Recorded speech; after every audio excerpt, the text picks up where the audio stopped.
Banaza is a traveling merchant in a world where magic and demi-humans exist, but remarkably, he is not racist. He believes in actually paying demi-humans for their work, which I guess most people find annoying when they should really be minding their own business. It would be great if people didn't discriminate against demi-humans and would just live in peace with them, but that would mean giving up all that free labor, so Banaza is the only one who supports them. By complete chance, Banaza seems to have been summoned to another world to become their hero, but as he appears in the summoning circle, he is totally confused by what's going on around him. He is informed that he was summoned by the kingdom of Exiled to help them in the battle against the Dark Army since he is a hero candidate, but Banaza corrects them by saying he is not worthy of the title of hero. He thinks there may have been some kind of mistake, but the people around him ignore everything he says and call for a magic orb to be brought up onto the circle by one of the maids. They tell Banaza that the orb will analyze his abilities, and when a hero candidate is summoned, in exchange for having their level reset to 1, the hero candidate is usually given a divine revelation. This is an ability that gives 1 strength that wouldn't be attainable through normal training, however, Banaza just doesn't have 1. And on top of that, his stats are slightly below average for this world, so the summoners start thinking they may have failed again somehow. Banaza can't say he's surprised by the results since he already knew he wasn't particularly special, but they didn't have to rub it in like that. Since he clearly doesn't meet their expectations, he starts asking to be sent back to his original world, but he gets cut off by the fanfare going on in the summoning circle next to him. The people who summon the other guy praise him for having exceptional stats indicative of a true hero, so everyone ditches Banaza and flocks to the side of the new hero to praise him as well. The other guy takes a look at the stats on Banaza's screen, and once he gets a frame of reference for how good his stats truly are, and he immediately lets it go to his head that he is the chosen one. A party is thrown where the king officially appoints the blonde guy as the hero of the kingdom, and while the celebration is going on, Banaza is left on his own. He has never heard of any kingdom called Exiled before, so he wonders if he is really in another world after all. Regardless, his priority right now should be getting himself back to his original world, but that's going to be difficult since when he finally gets to meet with the king, he is told that the gate connecting to his world has been closed, so there's no way they can send him back now. But not to worry, because they plan to compensate him by kicking him over to a plot of land that they don't use so they never have to see him again. Also, the kingdom messed up by summoning him here and not being able to send him back, so they tell him that he is not allowed to tell anyone about what happened here. With that, Banaza was loaded up into a cart in a rough manner and sent on his way to his new residence in the middle of nowhere. Along the way, Banaza tries to start a conversation with the lizard man who was driving the cart, but the lizard man had been told that he wasn't allowed to speak to Banaza at all, so he declines answering any questions. Banaza tries to get him to open up by asking if he has a slave contract with the king, but the lizard man finds the notion preposterous because slavery was abolished here years ago. He may not get paid the best salary, but he's not a slave to anyone. Humans and demi-humans live in peace here, so there's very little discrimination between them. 20 days into the journey, Banaza has arrived at the LVL forest. Once he gets out of the cart, the lizard man hands him a bottomless bag that the king provided him with.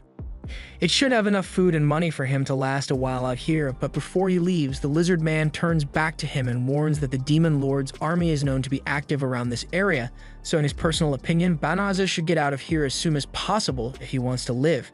As the lizard man leaves, Banaza is grateful for the warning. Even if he told him to run away, where exactly could he go when he doesn't know anything about this world? He takes a look at the bottomless bag he had received, and thankfully, it works the same way as the ones back in his old world, so he's able to use it. He looks through the items available and pulls out a sword so he can defend himself if he needs to, but although the sword looks impressive, it's still just a piece of junk. Banaza then notices a few slimes approaching, but since in his world, slimes were passive mobs, he didn't think these ones would be any different. He was wrong. The slimes attack him and he is forced to slash through all 3 of them to save himself. However, the cheap sword is already broken from just 3 strikes. Banaza is now unarmed. He gets a notification telling him that his level has increased from 1 to 2, and when he checks his stats, they all change to this weird sideways 8 symbol. But it's not like he could have gotten infinite stats from just killing 3 slimes. He is also shown that he can now access the voice guidance system, so he initializes it and is shown all the spells that he now has access to. But it's a little too much information for him all at once. The system also warns him that the bottomless bag he was given has a monster-attracting spell on it, which is probably why slimes decided to attack him against their normal behavior. That, coupled with the fact that he was only given the cheap sword to defend himself, means the king is trying to get him to die out here. The system tells Banaza that he is able to remove the spells on the bag if he wants, so he does so, and the bag is once again safe to carry around. Now that one problem is solved, he still needs to find a safe place so he can protect himself, but as he was about to enter the forest, the system warned him that the forest is contaminated with dense militium. It's a substance that is produced and dispersed by demons, and it is said to be very harmful to humans if they come into contact with it, so it would be a bad idea to go in there as it is now. The system asks him if he wants to purify the whole forest, and it's actually possible for him to do it, but it will cost him 1/3 of his available magic. Since he is being forced to live here by the kingdom, Banaza thinks he might as well make this place as livable as possible, especially since he has no other use for his magic anyway, so he accepts the terms and a blinding white light is emitted as the whole forest is purified.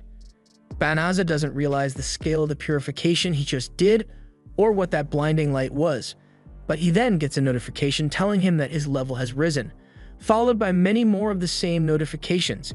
Meanwhile, over in the castle, the princess is pleading with the king to reconsider his decision regarding Banaza since it is their fault that he couldn't return to his world in the first place. So it's not right to send him to that forest knowing it is an almost guaranteed death sentence. The king doesn't see anything wrong with his actions since he views Banaza as an unworthy piece of trash that was too weak to become their hero. But the discussion is soon interrupted by a messenger who has come to inform the king that the highest level holy magic of purification has just been used within the kingdom. The king immediately believes it to be the work of the blonde hero since he had set out towards the south to take on the demon lord, but the messenger reports that it couldn't have been him since the purification magic didn't come from the south, but rather the northern Delaviza forest. Back to Banaza, the level up notifications have finally stopped and he is now level 367. But he doesn't know how he got to this point when, to the best of his knowledge, he hasn't killed any monsters yet. He assumes he might just gain experience from the act of using magic, so he turns off his level up notifications because it would be annoying to have to listen to that many notifications over and over. He also checks on his magic levels, and all the magic he had expended for the purification has already replenished, giving him the false impression that his magic levels are really low since they regenerated so quickly. Moving on, he still has to figure out something for his living situation, but he was banned from living in any town, so he doesn't know what to do. The system suggests that he uses some shape-shifting magic to disguise himself so no one can recognize him. Banaza thinks that's a great idea, so the system asks what gender he would like to disguise himself as, so Banaza let his intrusive thoughts take over for a bit and chooses to become a girl, and he's kinda hot. However, after fawning over his body, he starts taking things seriously and transforms into something he can be comfortable with. With his new body, he can now hide in plain sight since no one will recognize him as Banaza, so the system suggests that he use teleportation magic to return to the royal capital. He activates the teleportation magic and is moved to the capital, but since it worked well enough to get him here, he attempts to use it to send him back to his original world, but he has no such luck this time. Since he's going to be stuck here for a while, he's going to need to find a way to make money. And since this world seems fairly similar to his former world, he wonders if there's a guild he can register at. He later arrives at the Adventurers Guild and he registers under the name Fleo to keep his real identity secret. After registering, he goes over to the notice board to check out what quests are available since he needs to make some money, but he doubts that he'll be able to get anything good since he is just a new adventurer.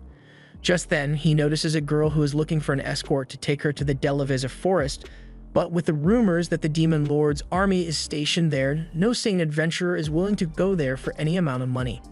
They tell the girl to just wait until an attack unit is sent up there to clear out the forest so it will be safe again, but the girl remains determined to go there now because her family is in danger, so the adventurers stop interacting with her and push past. Fleo approaches the girl and tells her that he is willing to take her there. And it shouldn't take long at all since he can just teleport straight there. Upon hearing Fleo say he can use teleportation magic, everyone in the guild begins talking about him since teleportation magic is something that only the very best sorcerers can use. Fleo hadn't realized it was such a big deal, but it has already brought him so much attention that he is confronted by a royal knight, Bellarosa, and she doesn't believe he can actually use teleportation, so she thinks Fleo is attempting to kidnap the poor defenseless girl, and she and her team are prepared to cut him down immediately. Fleo really doesn't like where things are going, so he tries to defuse the situation by telling the girls that he isn't a suspicious person. Sure, he may be able to use abnormally high-level magic, and his identity of Fleo hasn't existed until about 10 minutes ago, but he's done nothing wrong. If they really don't trust his intentions, then he offers to have the knight's party come along so they can ensure that the girl won't be harmed in any way. His offer catches them off guard, but they accept and head out into a back alley so they don't draw too much attention. Fleo activates his teleportation spell, and everyone is transported to the Delevisive forest instantly. They are all surprised that Fleo can actually use such powerful magic, so they are convinced that he must be a first-order sorcerer of some kind and are also starting to regret the threats they had made to him earlier. Bellarosa gets down to apologize to Fleo for making rude assumptions about him which were completely baseless, and so do the rest of her teammates. Meanwhile, the girl is confused by the state of the forest since she was sure that it was coated in a thick veil of malicium. But now it's all gone and she can't even sense any magic beasts in the area either. Fleo was about to explain that he used purification magic in the forest, but the system warns him that it could be dangerous to reveal that he can use purification magic when he is speaking to a demon. At the same time, the same girls that were ready to cut Fleo open in defense of the girl have all turned their weapons towards her, stating she is suspicious for wanting to come to this dangerous place. The girl acts scared at first, but once it is clear that the party isn't buying her disguise anymore, she begins to reveal her true form. She is Fenris, the younger sister to the demon General Fengril, and she was initially sent to the human town to learn about them and find someone dumb enough to come back here with her so she could eat them. But now that they know her true identity, she needs them all to die. Fenris begins spreading her malicium, and it is enough to bring everyone to their knees. All except Fleo, who is just tanking the damage. Fenris is surprised that he isn't affected by the malicium, but it doesn't matter to her much since she can just finish him off directly instead. She attacks Fleo, but he manages to dodge out of the way at the last second while carrying Bellarosa. He can't protect everyone and fight at the same time, so he uses teleportation magic to send everyone away and faces Fenris alone. He still doesn't know why he had to end up here, but there's no way he is going to let himself die before he gets the chance to do anything in this world, so he's going to throw every spell the system has available at Fenris. As Fenris attacks him, Fleo activates a skill that allows him to leap really high into the air, and he surprises even himself with how much force he was able to generate just now. Fenris attempts to attack him again, so he selects another spell and creates a rock wall for defense. He continues to just spam spells at her until he casts a gravitation spell that pins Fenris to the ground. He knows he's got to do something to take advantage of the opportunity he's got right now, but he doesn't know how to permanently deal with a demon like her. So the system offers a helpless suggestion and asks if he has considered a little something called slavery. Fleo is an advocate for free will and all, so enslavement is the last thing he would ever want to force on someone else, thus he refuses to use the subjugation spell. Fenris attempts to use her magic to get herself out of the gravity spell, but the system negates it and once again suggests that Fleo gives slavery a try. This goes on for a while with the system really trying to convince him that making Fenris a slave is a good idea, but he has his principles and won't compromise on them. While Fleo was arguing with the system, Fenris had gone through every spell she knows and they were all negated, so she has run out of magic and surrenders herself to Fleo. Without the strength to fight back, she's as good as dead already, so she asks him to end her life quickly. Fleo smiles and tells her that he never wanted to kill her in the first place, nor did he want to fight to begin with, so he undoes the gravity magic and lets Fenris go. She can't believe a human would willingly let a demon live, but Fleo doesn't really care whether he is dealing with a demon or a human.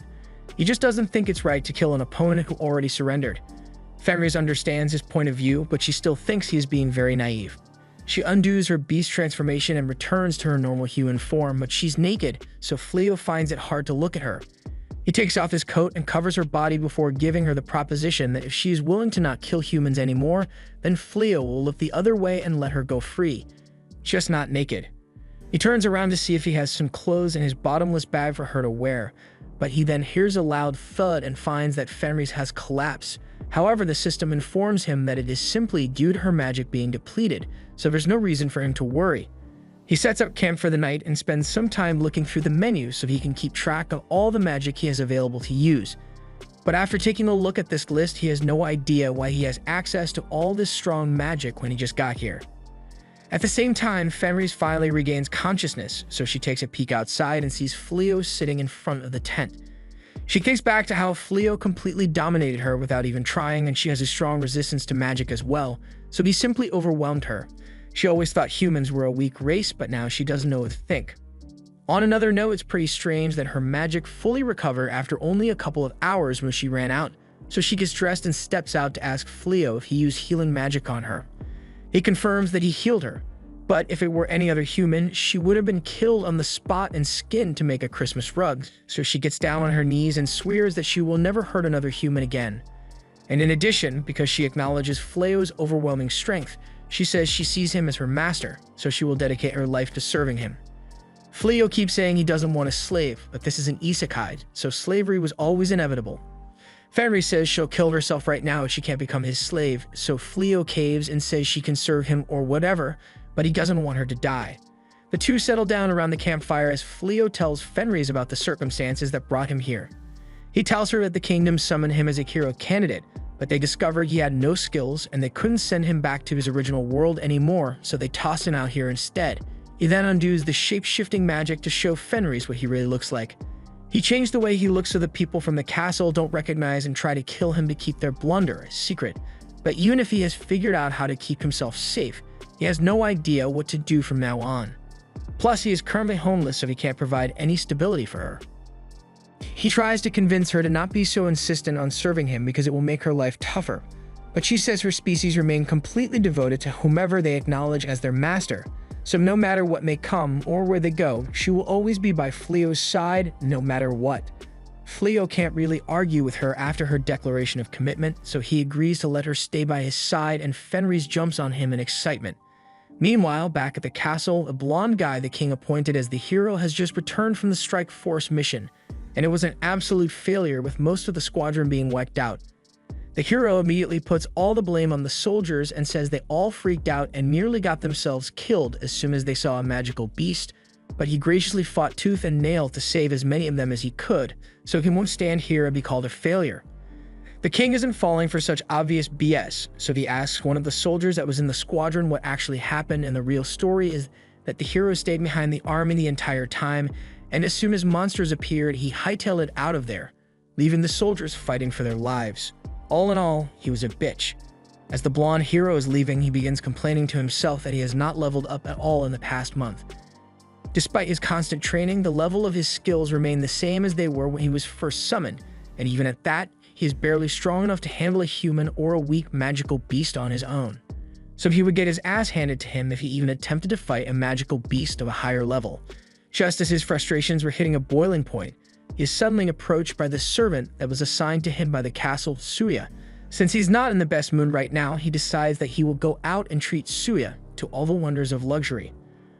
All at the expense of the royal family, of course. Meanwhile, Fleo is thinking of the best way to make some money of his own, so he plans to head into the Adventurers Guild to take on some quests, and Fenris is eager to join her master in whatever he wants to do. Fleo has no problem with her following him, but he would appreciate it if she dropped the master title and just used his name.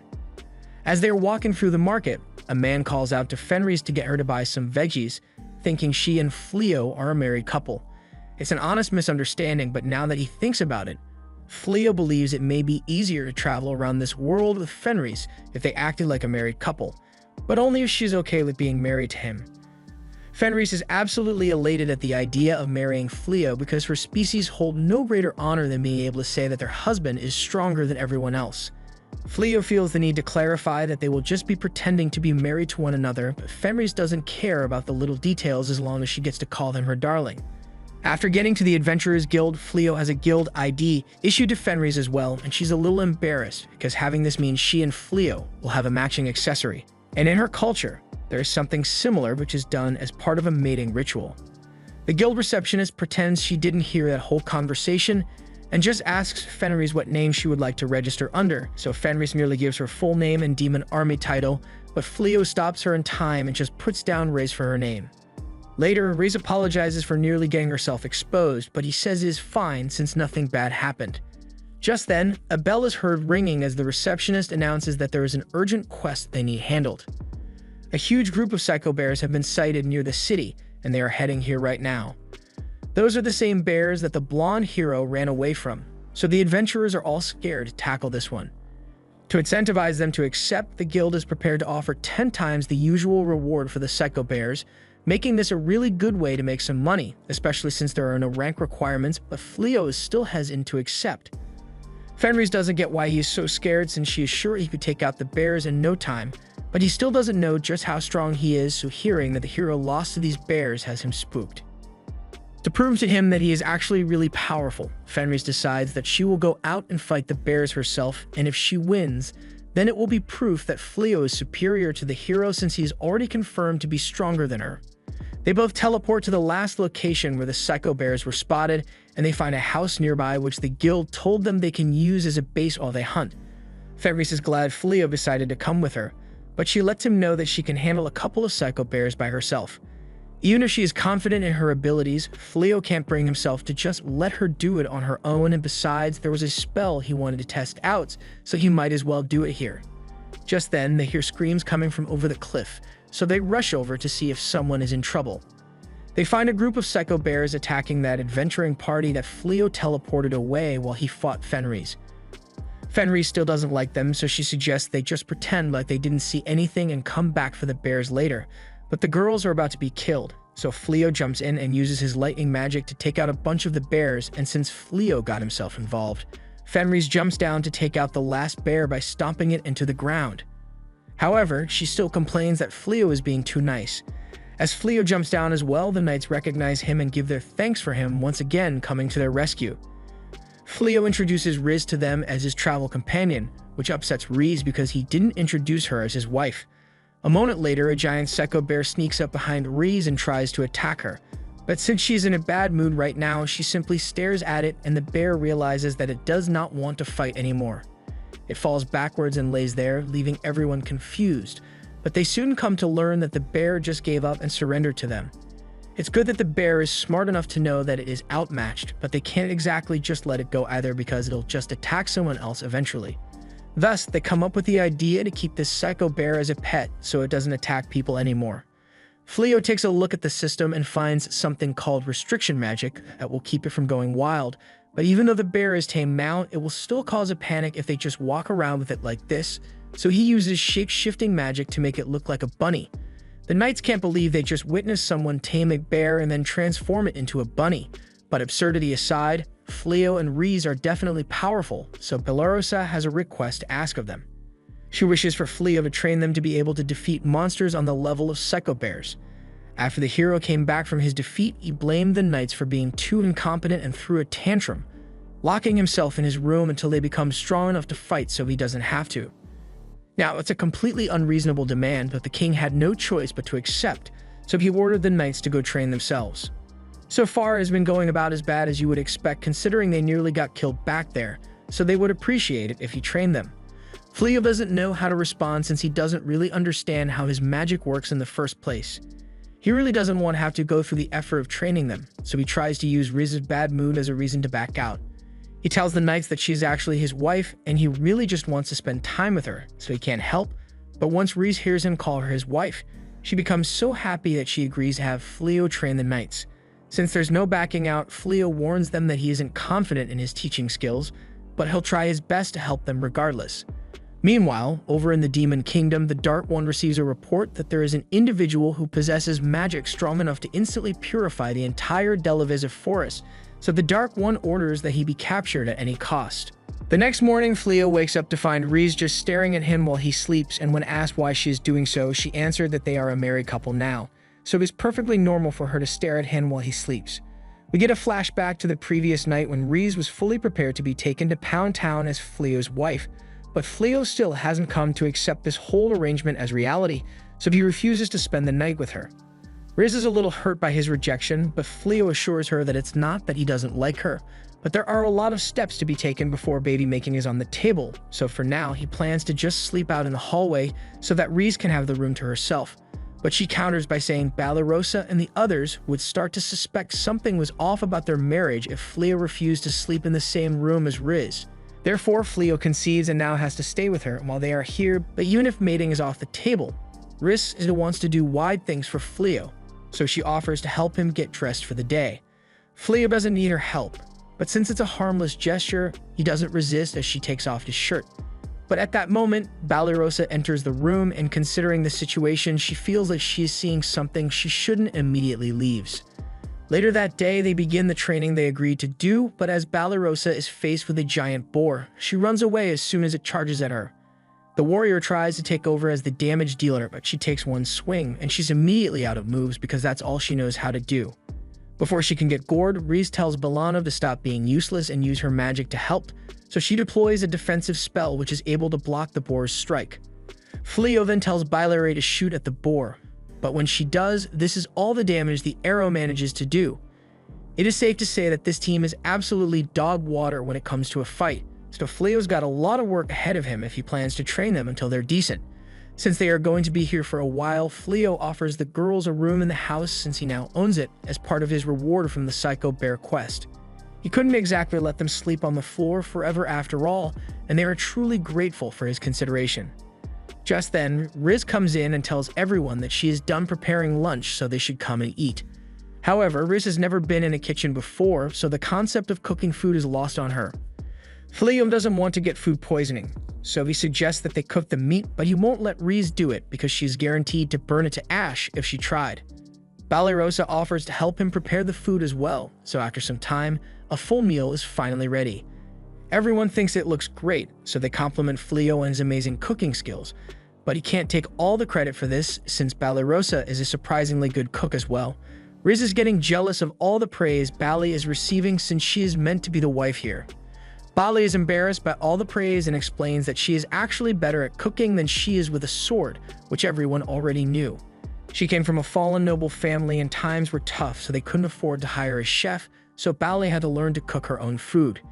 Everyone digs in, and the food is as delicious as it looked, but Riz is still having trouble trusting it since she is strictly anti-vegetarian. However, since Fleo was the one who made that salad, she gives it a try, and it's not that bad. Later that day, Fleo takes all the excess boars they killed while hunting into the guild to be assessed, and he is starting to get some attention for how easy he makes it look to take those giant things down. They are waiting to have their boars assessed by the guild, so Riz asks Fleo if it would be alright if she headed into town for a bit. He doesn't have a problem with it since she says she has some business to attend to, and gets approached by a guild employee named Lielith, who wants to discuss some things anyway, so he says they should meet back here once she's done. After Fleo leaves, Riz is determined to begin her training arc of everything gourmet. Meanwhile, Fleo speaks with Lielith, who tells him that he has become quite famous in town for his incredible accomplishments, and tales of his strength have reached all the way to the palace, so an offer is being extended to him so he can work under the hero. He would be appointed as an honorary knight and help in finally defeating the Demon Lord, but having to deal with the palace again sounds terrible to Fleo. To the people of this world, helping defeat the Demon Lord would be the highest honor imaginable, but Fleo isn't from this world, so why should he give a damn? He bluntly tells Lielith that he has no interest in anything to do with the hero, nor does he plan to take part in the battle against the Demon Lord, so after saying everything he wishes to say, he simply leaves. As he steps outside, he finds Riz waiting for him, but she looks like she got caught in a fire, so he is really worried for her well-being. In the time she was gone, she tried to take a cooking class in order to win Fleo's love, but she underestimated how hard it is to follow a recipe and things didn't turn out so well. However, she is still determined to keep trying until she can make a meal that doesn't qualify as charcoal. And over in the castle, Blondie is intent on getting these amazing adventurers in the guild he has heard so much about to join him so he can get them to do all the hero work for him instead. As a result, for the next month, Fleo and Riz have been receiving unsolicited requests to work under the hero, but they are rejected immediately every time. It has gotten so annoying that Riz is considering taking a more violent approach to the rejections so they don't come back, but Fleo knows the messenger is just doing his job, so he shouldn't have to suffer the consequences. More importantly, they have to return to training Bali and the others. As he heads to the backyard, he finds Blossom tending to the garden, and it is really flourishing under her care because she wants to do something as thanks for all the help he has given them. Which is nice and all, but she has been using this as an excuse not to train her sword skills for a while now. Out in the forest, Riz is trying to get Bylary to try firing arrows at a living target like an archer is meant to. But Bylary is too chicken to fire any arrows at the actual chickens because she thinks they are so cute, so Riz tries to persuade her with a counter-argument. They could eat fried chicken if she shoots it. Bylary still refuses to do it, so her training has hit a dead end. Meanwhile, Bolano is on the brink of passing out due to mana exhaustion. So Fleo came up with the idea to make a ring that can increase her magic capacity so she won't pass out after using her magic once. She is grateful for it. But she lets the intrusive thoughts and feelings she has for Fleo take over for a second and tries putting it on her ring finger. But Reese puts a stop to that real quick because she won't stand for any competition as Fleo's wife. Just then, Ballyrosa calls out for Fleo in a panic because she is losing to a caterpillar, but Reese stops this as well since she won't let Bally get any more attention from Fleo.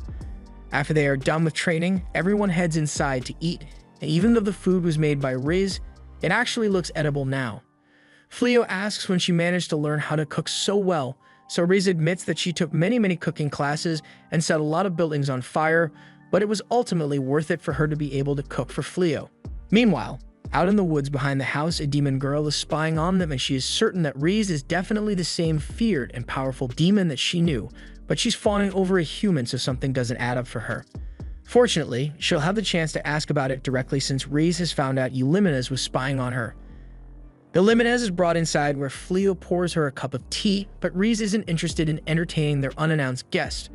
So she immediately asks what Euliminez is doing here since she certainly didn't come here to play as a confederate of the Dark One. She explains that she was sent to investigate this area, but then she saw Riz here, so she wanted to figure out what she was doing. Riz in turn explains that she is living there with her husband now, and Euliminez is shocked to hear that Riz has already gotten married, but she doesn't intend to do anything to ruin it for her though. Euliminez takes another sip of tea. She can't believe Riz actually changed so much in the time she's been gone. And another thing she finds strange is Fleo. He seems way too calm considering he's sitting with a demon confederate of the Dark One, and Euliminez is unable to analyze his stats with her skill at all. Even the Dark One can't hide his stats from her, so Fleo must be a force to be reckoned with. She changes the subject and talks about how things around here have been changing for a while now, like how the Delavisa forest suddenly became devoid of all magical beasts overnight. Hearing this, Fleo finally recalls the purification spell he used in the beginning, and since all of his other spells seem to be crazy powerful, his purification must have succeeded in purifying the entire forest. Euliminez takes a moment to process what he just said, because if he really did purify the forest, then that means he is the one who killed Fengril and his entire army. In other words, he killed Fenrir's brother, and Euliminez can't believe Fenris would choose to marry him even when she knows he is the reason her brother died. Riz tells Euliminez to shut up for a second since all the accusations on Fleo are getting annoying, but when Fleo asks if she was aware that he killed him, Riz confirms as much. There aren't that many people in the kingdom who are capable of using purification magic on such a large scale, so it was kind of obvious that only Fleo could have done it, but in the end, Fengril was a proud warrior, so he wouldn't want his death to be pitied, even if it was caused by a ridiculous powerhouse like Fleo. And besides, if he didn't want to die, then he shouldn't have let himself get killed. Riz fell in love with him for his strength, so regardless of who he has killed, her feelings about him won't change one bit. Just then, they realize that their entire conversation was overheard by the knights, so they now know that Riz is the same demon Fenris that nearly killed him in the beginning. So they are all even more scared of her, especially Bylary. Seeing that Fleo is a major threat to the Dark Army, Euliminez asks if she can have a match with him so she can see how strong the man Fenris Mary truly is. She believes she can take both of them down at once this way, but Riz isn't going to let it happen because she thinks Euliminez is trying to steal her man. Fleo eventually agrees to the match, and the rules are set so that magic is allowed and it will go on until someone surrenders. Euliminez thinks she has this in the bag as she leaps into the air and casts one spell to distract Fleo, while another one comes from below. However, Fleo dispels both in an instant and counters with his own spell, which ties Euliminez up in the air. She is unable to move or defend herself, so she surrenders. The next day, Fleo has a much-needed talk with the knights and apologizes for not telling them who Riz actually is because he thought it would cause trouble. He understands if they wish to report him to the castle, but Fenris tells them that she has completely devoted herself to Fleo, so she isn't a part of the Dark Army any longer. Bally agrees that they would normally have to report this to the castle, but given the fact that Riz isn't a threat anymore and has been helping them for the last month, they may just forget to mention this to the king. Riz is glad to hear this, but then her attention is drawn outside as Euliminez has returned and she's being a sore loser, so she brought a whole dragon army to defeat Fleo. However, instead of fear, Fleo is more so amazed because this is his first time seeing dragons in person. Euliminez orders the dragons to fire at him, so Fleo counters by striking them all down with his magic. In an instant, the strongest dragon army of the Dark One has been reduced to a pile of bodies, and the ones that manage to survive mope the hell out of there since they aren't getting paid enough for this. Blossom tells him he is amazing for being able to handle that many dragons at once, and if she knew it was going to be that easy, she would have thrown her hoe at one of the dragons so she could get the Dragon Slayer title, but Fleo doesn't see a reason why she can't still try. He tells her to throw her hoe at one of the dragons, and as she does so, he buffs the attack, making it powerful enough to pierce through a dragon's neck. She manages to get the title, so the others all rush to Fleo to ask for his help as well, but all the dragons have already left, so they are out of luck. Meanwhile, Lord Gull of the Dark Army has been watching everything and is shocked that Fleo possesses so much power despite not being the hero, so he decides to go and challenge him personally to end this. After their last unwanted guest, Fleo decides to put up a barrier around his house so he will be able to tell as soon as anyone steps foot on their land. Riz is glad that they now have a security system, so if Eulimina's attempts to come back here again, she'll send her packing immediately. Even just thinking about her makes Riz really mad, but Fleo tells her to calm down since it's not that big of an issue. Riz doesn't get why Fleo is being so kind to Eulimina's when she was the one who attacked him first, but it's not so much that Fleo is trying to be nice to her. It's more so because he feels guilty for accidentally killing all those demons in the Delaveza forest without knowing. However, he keeps his guilt to himself and tells Riz it's nothing, so they both get ready to head back home. Meanwhile, back at the house, the girls are all still staring at Blossom's status screen, and Blossom is humbly bragging that she has the Dragon Slayer title. While they are all still admiring it, Valorosa leaves the group and says she is heading off to hunt for the day.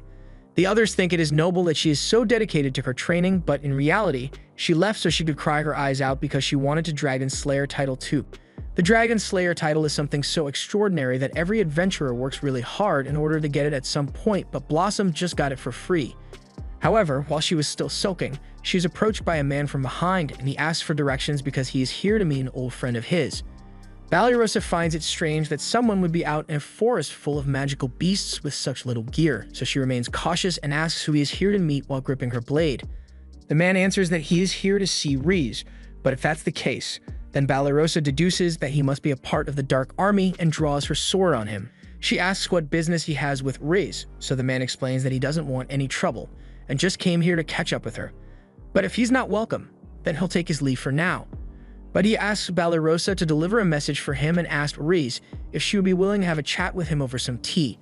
Valorosa accepts his request, but before he leaves, she asks what his name is, so the man responds, saying he is called Gozo. A little while after he left, Fleo and Riz come running up to Valorosa and ask if she is alright. Valorosa says she is fine, but a member of the Dark Army was just here looking for Riz. He said his name was Gozel, so Riz immediately knew who it was, but she thinks he could have chosen a better fake name than Gozel. Fleo and Riz came here as fast as they could because the barrier picked up something odd, but what they saw when they got here shocked them. Valorosa was threatening someone whose status said he was the Dark One. So in other words, Gozel could have folded her with a sneeze if he wanted to, but he chose to be civil. His real name is Gull, and now that Valorosa realizes what she did, she's terrified that he may come back for revenge against her later. The next day, Gozel shows up at their front door and Riz is surprised he actually showed up after all. Fleo greets him and invites him to join them for tea inside, but Gozel finds it strange that Fleo is so calm in the presence of the Dark One. As they walk down the hall, Valorosa comes out to go hang some laundry, but then she sees Gozel and he feels like getting some payback for earlier, so he drags her into the meeting with Fleo and Riz, and she's sitting right next to him, so she's scared out of her mind. Riz asks Gozel if he is here for revenge, but he has another purpose for coming here. He wants to recruit Fleo to join the Dark Army. Fleo is a little confused by his request, but Gozel is dead serious, so Fleo gives his honest answer and declines the offer. Gozel is disappointed that Fleo refused his offer, and he asks why he isn't fighting on the side of the humans if he doesn't want to join the Dark Army. Fleo sees no reason to side with humanity just because he is human, plus he has got some personal beef with the king for summoning him here and try and get rid of him. On top of that, he doesn't even know the reason for this whole war since he's not from this world and no one ever explained it to him. Gozel takes it upon himself to explain the war to him. Although it has been going on for so long that there are a few people who still remember the actual reason the war started in the first place, but as far as Gozel knows, it started when the first Dark One arrived in this world after being transported here. He was rejected by the humans, so he rose to power among the demons who accepted him as their ruler since they were being oppressed by the humans at the time. That's how the war started, but the longer it dragged on, the more ill will accumulated and stopping it will become almost impossible without one side being eradicated. Fleo asks Gozel if he wishes to stop the war, and Gozel confirms as much, stating that he has no intention of taking over the world like the first Dark One, but he is the king of the demons, and he can't just let his people be put under threat of destruction at the hands of the humans. He unleashes his demonic pressure and asks Fleo once more to join him. But Fleo remains unfazed and reiterates that he has no intention of siding with the humans or demons in this war. Seeing that Fleo is going to be changing his mind on the matter anytime soon, Gozel accepts his decision and gets up to leave, but he makes it clear that this doesn't mean he has given up on winning Fleo over to his side. As he leaves, Gozel thinks to himself that he never would have imagined that he would find someone who could withstand his presence so easily, and she didn't even throw up on herself, so Gozel now has an interest in Balarosa. As he leaves, the other girls come over to check if Balarosa is still sane after what she just went through, and she is definitely going to need some therapy to process this.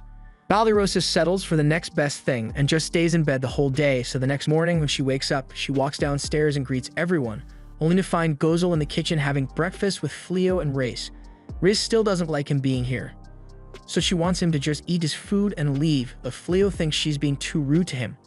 Gozel spots Balarosa and says she should come eat with him, but she doesn't want a repeat of yesterday, so she makes up an excuse about needing to get herself dressed first and runs away. But that just makes Gozel more interested in her. Later, she tries to sneak out of the house so she doesn't run into him again, but he was already onto her, so he was waiting outside the door. He tells her he would like to have a chat with her, but she is still really scared of him, so she uses her sword training as an excuse to run away again. The next day, Gozel approaches her again, but she still finds more excuses to avoid him, although that won't stop him from pursuing her. While all this was going on, some spies of the king had been watching Fleo's house and reported that a demon has frequently been visiting him for unknown reasons. The king is enraged that Fleo would ignore his summons, but would then go and join the demons, so he is ready to send soldiers after him. However, the first princess, who is apparently the only voice of reason in the castle, tells the king that it is a bad idea to send soldiers after Fleo now, since they don't know for sure if he actually sided with the demon army or not. And it's just a bad idea in general to antagonize a person who is so powerful.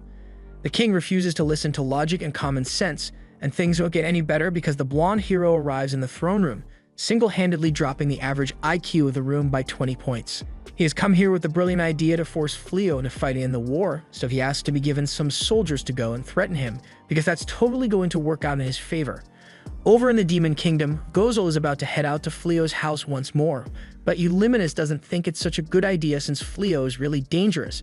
But Gozel doesn't see it that way since Fleo is actually a really understanding person. A lot better than the king who just ignores reason in favor of violence.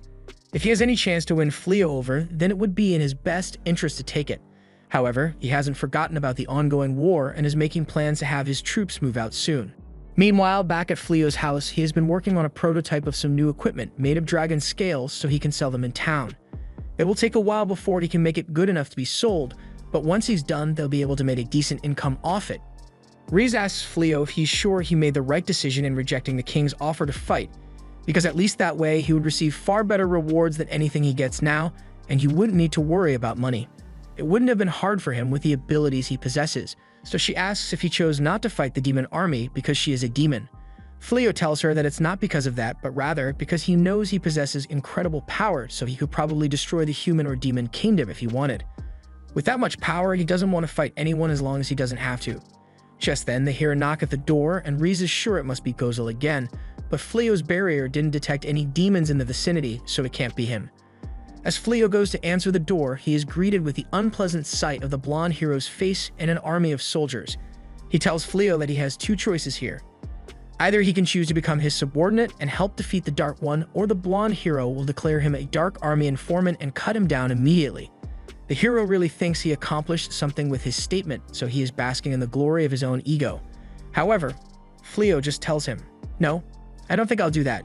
He makes it clear that he doesn't want to fight in the war at all, so he won't be siding with either the kingdom or the Dark Army, but that just makes the hero threaten him as a traitor. The girls speak up and say it's unfair to decide that on his own since Fleo is most certainly not a traitor, but that's exactly what traitors would say, so he threatens to arrest all of them for treason as well.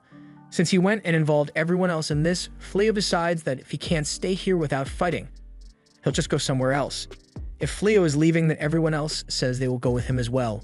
Since everyone is in agreement, Fleo casts his teleportation magic to move everyone, as well as the house and land. The hero is stunned by Fleo's ability to use teleportation magic, so he is starting to realize that he may be the inferior one here. Just then, the soldiers spot the man they believe to be a demon, so the hero tries to salvage the situation and orders his men to capture the demon. Gozel is confused why there's a huge hole where Fleo's house used to be, but when he is surrounded by soldiers from the kingdom, he realizes that they must have forced Fleo to leave the area, and he is really angry about it. So much so that he vows to teach them a lesson and calls for his troops to immediately begin their assault on the Clyrode kingdom. Back at the demon castle, Euliminus, as well as all the other demons, heard the declaration of war, so they all awaken to fight. Seeing this, the hero does the only thing he knows how to do and runs away while leaving his soldiers to die.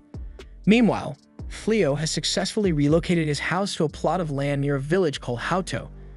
Fleo came here a while ago to sell some dragon scales in town, and since it's really far from the capital, there's no way that either the hero or the Dark One will be able to find them, which especially relieves Balarosa because she didn't want the Dark One to end up proposing to her. Fleo apologizes to Reese for having to move so suddenly, but she doesn't mind where they go as long as she gets to stay by his side, and to celebrate their relocation, she decides to cook a wonderful feast for Fleo and the others, which they are all excited for. After Gozel had the order to begin invading the kingdom, several attacks have been carried out as they made their way through the kingdom's outposts. The situation has gotten so dire that the king receives reports saying that the northern barrier may not be able to hold them back much longer. It's at times like this that the kingdom would need their hero to stand up and fight for them, but unfortunately, the wimp went and locked himself in a fortress on the other side of the country so that he wouldn't have to fight. The king expected as much from that coward, but he's the best they got, so he orders for him to be summoned here immediately. In the meantime, he orders for the mages to be assembled in the capital so they can cast a purification to handle the demons, but that plan isn't without its own risks, since if the northern stronghold were to fall while they were casting the spell, they would be completely defenseless. Meanwhile, outside the kingdom's barrier, the Dark One is overseeing the invasion efforts when he receives a report from his subordinate Greenel, who tells him that the preparations he asked for have been made. Hearing this, Gozel tells Euliminus that it's time to withdraw from the battlefield, but she is confused about why he wants to retreat when they are the ones with the advantage here. Gozel explains that the king is likely planning to use large-scale purification magic soon, and he doesn't want any of his demons getting eradicated by it. So as the king and his mages all gather together to cast the purification spell, they indeed manage to activate it, but it helps them kill a total of 0 demons since everyone already left. On to more interesting topics, Fleo is still on the other side of the country from the war and has just returned home to Reyes, who is really happy to see him, almost a little too enthusiastic, so Fleo is feeling slightly concerned. Everyone gathers for dinner, and Reyes asks Fleo how business went today and if he managed to find any buyers for his wares, but he hasn't really gotten to advertise any of his products yet since he is still just scoping out the competition. He needs to know what the average quality and prices are for this area before he does anything, and Blossom seems to have been considering selling her vegetables in town as well to at least pay Fleo back for letting them live here for free. Fleo assures them that he doesn't require payment for their accommodation. Meanwhile, over in the castle, the priest tells the princess that the purification spell they cast will have an effect for the next 3 months, so during that time, the demons won't be able to continue with their attacks. However, if things go on like this, the kingdom won't be able to hold out. Many of the mages have been sent into comas from having their mana depleted after casting the purification spell, and they'll need at least 2 or 3 months to recover. And while the king is respectable for doing his part to activate the spell, it also left him in a state of incapacitation, so he won't be able to do any more until he recovers. As such, until he wakes up, the princess will assume the duties of ruler, and the first thing she's going to do with her new authority is fire the blonde hero from his position as hero. The kingdom was on the brink of destruction a few moments ago, and yet the hero didn't bother to lend his aid, nor did he even leave the stronghold he is hiding in.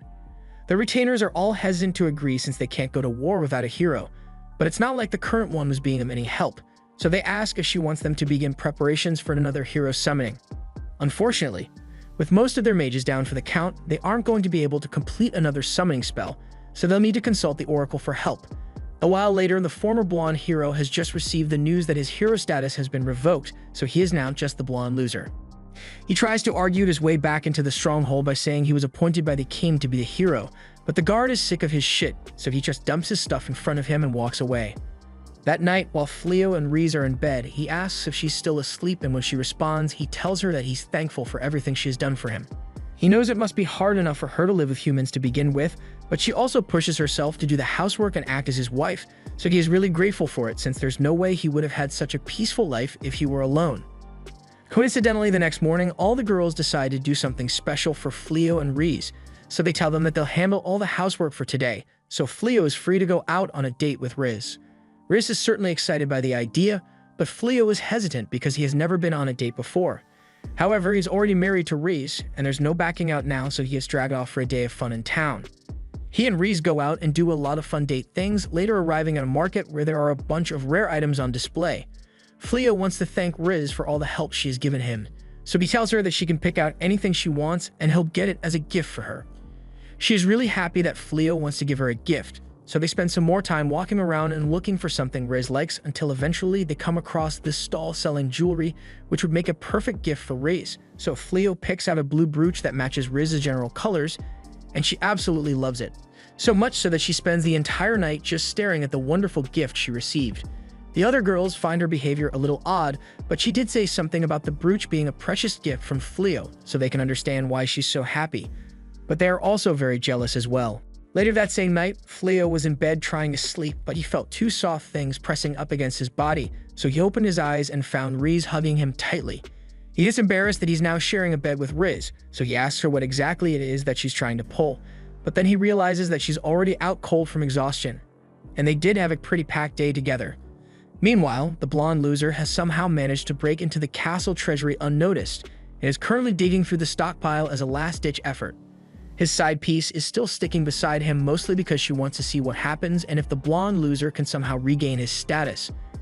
And rather than just accept that he's no longer the hero and do something like steal a chest full of valuables to live the rich life, he is instead searching for the items in hopes of finding something that can kill the Dark One, as if the kingdom wouldn't have used it already if it was here. As he continues searching, he thinks back to the amazing magic he saw Fleo use to get away from him, and he is still frustrated by the idea that a commoner can use magic far greater than anything he can pull off. If only he were blessed by the plot armor gods, then maybe he could actually be capable of holding the title of hero. His rant of self-pity seems to have drawn the attention of some unknown entity, and this entity speaks directly to the blonde loser, telling him that he can grant him the immense power he wishes for, and all he needs to do is come into this spooky and clearly dangerous hidden. Inside, he finds a sword and a stone which the voice tells him to pick up, and if he does, he will receive the power he wants so desperately. There are a lot of red flags being raised, but the promise of power is too great for him to pass up, so the blonde loser pulls the sword from the stone, and immediately after, he is blown back. Once things settle down, a woman named Hayat is standing before him, and she proclaims herself to be a djinn who commands light and darkness before asking if the blondie is the one who freed her from her prison. He is scared at first, but once he understands the situation, he stands up and confirms that he is the one who set her free. Haya is thankful for his service, so she promises to grant him any 3 wishes he desires, and with a promise of anything he wants, Blondie knows exactly what he wants to do. Meanwhile, back in the castle, the princess has summoned the Oracle Ashura to assist her in saving the kingdom, and since they don't do this often, Ashura knows shit must have hit the fan really bad. The only thing protecting the kingdom right now is the effects of that purification spell, so they need to figure out what to do before it wears off. The princess wants Ashura to try and look into the future to see the best course of action, but before Ashura can look into the future, black collars appear around the heads of everyone in the room. No one understands what's going on since they can't take the collars off, but the princess knows exactly what this means, so she orders the guards to go down to the treasury because someone is down there messing with powers they don't comprehend. In the meantime, Ashura explains that the collars around everyone's necks are called the collars of sacrifice, and it is used by a particular djinn when she's granting a wish.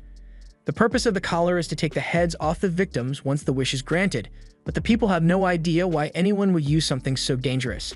The princess tells them that long ago, a former king of Clyrode had used the djinn to make a wish to defeat the Dark One of the time, but while his wish was granted, it is said that half of all living things on the continent were sacrificed as a result. Through the efforts of many of the greatest mages in the country, the djinn was successfully sealed away so that a catastrophe like that would never happen again. The seal isn't one that is easy to break, but it seems like whoever managed to free the djinn has already made a wish, and that means everyone here is doomed.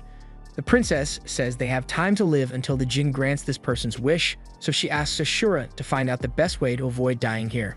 Ashura understands and begins looking for a solution to their predicament, and a few moments later, she has found the answers to all their problems.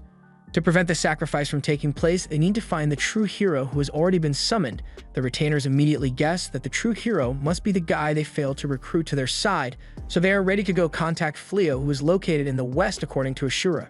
The Goat Man wants to send every single soldier available to look for Fleo, but the princess knows they can't afford to divide the units that have been tasked with defending the kingdom, so instead, she says she will personally look for Fleo.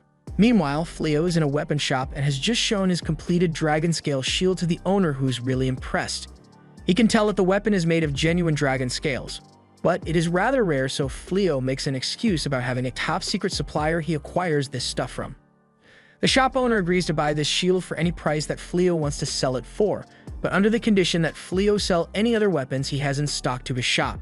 Fleo is more than happy to agree to that, but he also has a request for the shop owner to direct him to the most trustworthy wholesaler he knows. The shop owner agrees to direct him to the best wholesaler he knows, and all the while, Riz and Balarosa are watching Fleo work and are really impressed by his negotiation skills. Balarosa, for one, is really jealous of Riz for having Fleo as her husband, but Riz gets jealous and was about to decapitate her on the spot for thinking about stealing Fleo from her.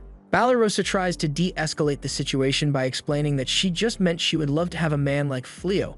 But if that's the case, Riz reminds Balarosa that Gozel is infatuated with her, so he's always an option, but Balarosa has mixed feelings about her admirer being the Dark One. Fleo exits the shop soon after and walks over to Balarosa to thank her for introducing him to this place. They start leaving and Riz expresses how wonderful she thinks it is that Fleo's business is going well, but she's a little sad that he will have less time to spend with her overall. So she asks that he try to make time for them to hang out together. Fleo is happy to make time for Riz, however, a moment later, he receives a warning from the system telling him that a djinn is approaching. He turns around and finds Haya floating there, and after confirming that the man before her is indeed Fleo, she prepares to fulfill the wish of Blondie. And that is to murder Fleo because he didn't have enough brain cells to think of something better. Riz realizes what's about to happen, so even though Fleo's system deploys an automatic defense shield, she runs out in front of him and ends up getting slashed in the process. Fleo is in shock from what he just witnessed, but all the djinn can think about is how she happened to miss her intended target, so this time she decides to fire spells all around in order to make sure Fleo dies, but his automatic defense magic is able to block it all. While he and Balarosa are panicking over Riz's fatal injury, he tries to use his healing magic to help her recover, but the system informs him that the wounds she has sustained are too grave to be healed. At the same time, the djinn casts her most powerful Origin of Light spell to take down Fleo, but once it is complete, not only is he unharmed, but the system also manages to acquire the Origin of Light and Darkness magic. Fleo lets down Riz's corpse to stand up and fueled by rage. The only thing he says is that he will make sure Haya pays for what she has done. This was the end of episode 5. Thanks for watching. Subscribe to not miss the next part.